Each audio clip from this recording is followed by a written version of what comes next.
With the 201,718 NBA season just days away, the blockbuster deal between the Boston Celtics and Cleveland Cavaliers that swapped all-star guards Isaiah Thomas and Kyrie Irving is about to play out on the basketball court. While both teams are adjusting to their revamped rosters, Thomas is still feeling a certain way about being dealt from the team he helped build and grew to love.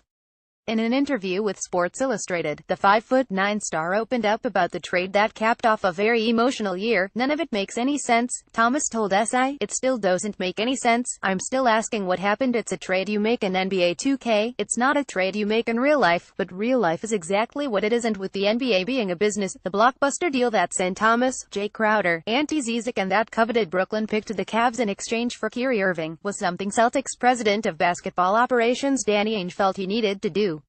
While Thomas understands the deal and has now embraced playing with LeBron James, it still hurts. It hurts because he made the Boston Celtics cool again and a destination city that landed Al Horford and eventually Gordon Hayward. In a bit of irony, Thomas leading the Celtics back to the NBA spotlight is what made playing in the green and white enticing for Irving.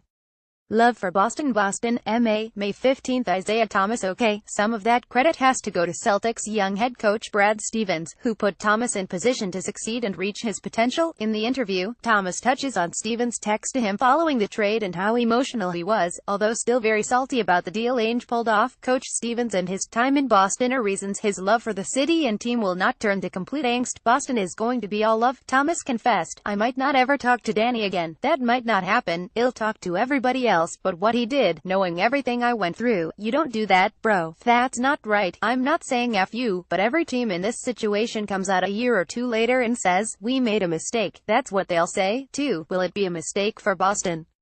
It could turn out that way if the team is unable to lock up Kyrie Irving to a long deal. Otherwise, the younger all-star guard is more talented than Thomas and adds a different element to the team. In that respect, the team is built to go further than it could have gone with Isaiah Thomas as the focal star. The little man with a big-time scoring ability gave Boston a lot and we owe him for that, but Ainge recognized the team reached its height and had to be ruthless in his decision to move on. Inside its heart, he may never embrace that. He is too competitive to admit it, but inside his basketball mind, he knows why Ainge did what he did. That's why he continues to speak out about it.